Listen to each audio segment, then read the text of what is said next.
Próxima pergunta é se a adesão de cerâmica é confiável, se ele pode fazer uma faceta sobre uma coroa cerâmica que já está bem adaptada ou se o melhor é remover a coroa.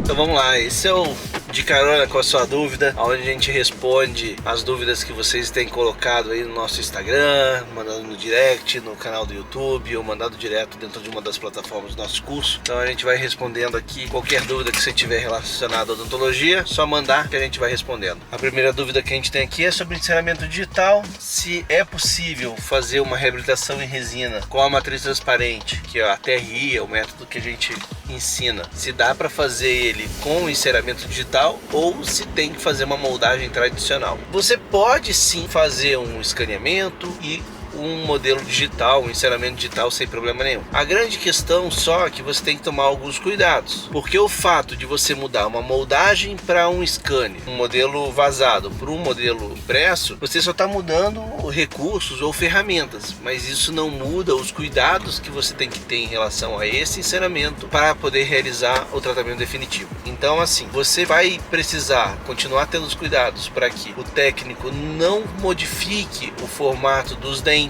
para que esse seja um enceramento exclusivamente aditivo, que ele não mude o contorno. Às vezes a gente vê que alguns técnicos mudam o contorno do dente no enceramento digital. Como você tem uma cor só, você não consegue saber o que é o dente original e o que é a parte acrescentada do enceramento, você não vê essas modificações. Eu já vi situações onde que o técnico muda completamente o formato da gengiva, anatomicamente ali da cervical do dente, coisa que não tinha como depois você acrescentar, não tem como você modificar na boca, independente de material, não teria como corrigir isso. Esses cuidados você tem que ter o cuidado de que tenha uma anatomia já perfeita, já com textura, porque você vai copiar tudo isso direto para a boca.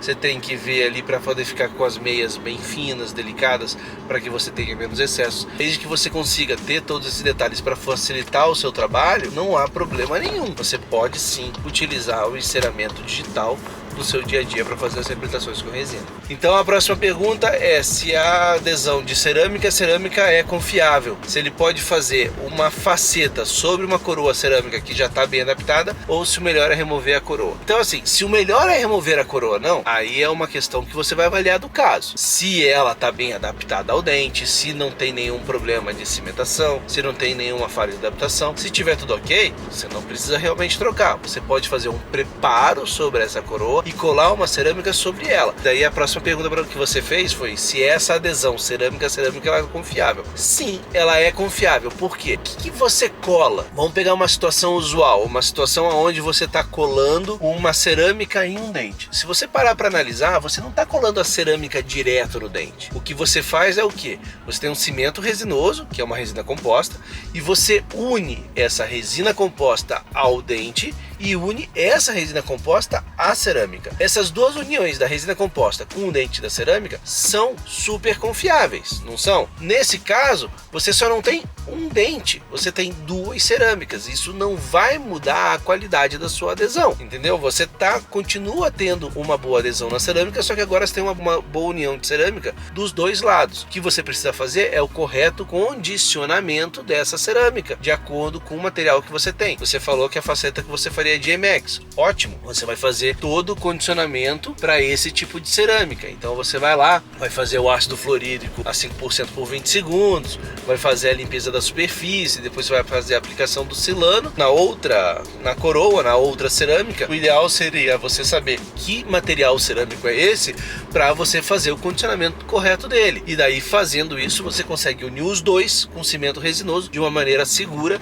sem problema nenhum. A próxima pergunta é se o conceito de proteção mútua, que é você ter o suporte com os dentes posteriores, protegendo os dentes anteriores, e os guias caninos, os guias de desoclusão anteriores, que vão ajudar a proteção dos dentes posteriores, se esse conceito também é aceitável ou é utilizado para próteses removíveis, sejam eles totais, sejam elas parciais. Sim, é utilizado. Existem algumas pessoas que preferem, principalmente em situações de próteses totais bilaterais, quando tem a prótese total superior e inferior, de fazer uma oclusão balanceada, que seria uma desoclusão aonde você tem os dentes funcionando em grupo, mas em grupo bilateral, onde que se o paciente faz um guia lateral, todos os dentes, tanto do lado de trabalho quanto de balanceio, tem que se tocar ao mesmo tempo. Seria isso para evitar o deslocamento. Mas se você tem uma prótese que está muco retida de uma maneira adequada, você pode ter sim um guia canino sem problema nenhum, e isso não vai deslocar a prótese. Agora, desde que esteja bem equilibrado esses guias. E qual é a vantagem de você utilizar esse tipo de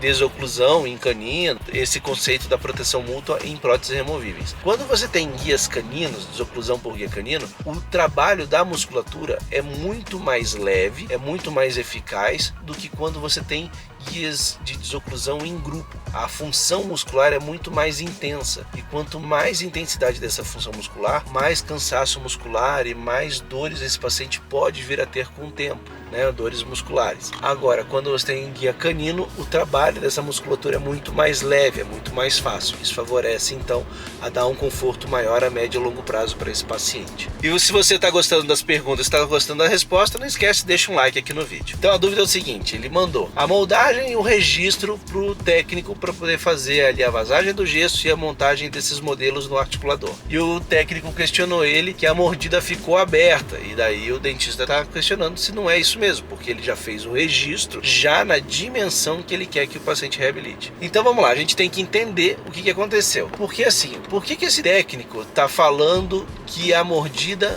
ficou aberta? Porque assim, tem duas situações que essa mordida pode ter ficado aberta. Ela pode ter ficado aberta simplesmente porque você fez o registro, então ele está olhando lá, pô, com o registro ficou aberto e ficou aberto bem. Dependendo de quanto que você está restabelecendo de dimensão no teu caso, você pode ter uma diferença aí de 4, 5 ou até mais milímetros de diferença entre a arcada superior e inferior. E a mordida realmente ficaria aberta e ele tem que fazer o encerramento para fechar essa nova oclusão nessa nova altura. Essa é uma situação, e nessa situação a mordida teria que ficar aberta mesmo no articulador. Agora, o que pode também ter acontecido? Depois de ter feito a montagem, ele tem lá realmente a mordida aberta daquele jeito, e quando ele solta o pino incisal, que ele procura ter uma oclusão da arcada superior e inferior, ele percebe que os dentes não estão se tocando quando eles deveriam se tocar. Então ele solta o pino, eles deveriam fechar em oclusão, e eles não estão fechando, ou não estão fechando de uma maneira que o teu técnico imaginava. E aí sim você pode perceber um erro às vezes de montagem, ou um erro de registro da sua oclusão. Porque o que acontece?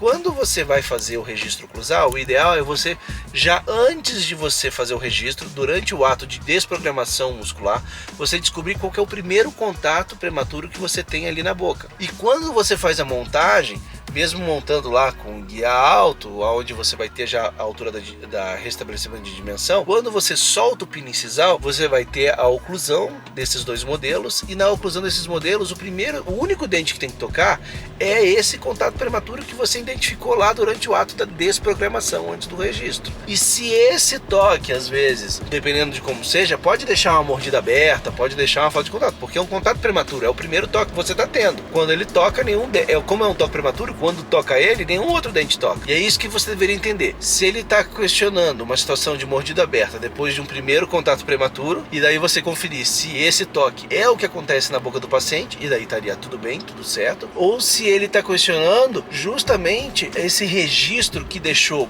muito afastado os dentes, que na verdade você está dando para ele a informação da dimensão vertical que ele tem que reabilitar. E daí, se for essa questão, tá tudo certo, é só ele fazer o encerramento seguindo o seu planejamento, e ele vai fechar a oclusão do paciente nessa altura que você determinou. Se você tem alguma dúvida que você quer que eu responda, é só você deixar aqui no comentário, mandar no direct no Instagram, não importa. Manda, e no próximo vídeo eu respondo você. Enquanto isso, já aproveita os 2 vídeos que o YouTube separou, aonde você pode ter aí mais dicas para poder te ajudar no dia a dia do seu consultório. Valeu, até a próxima.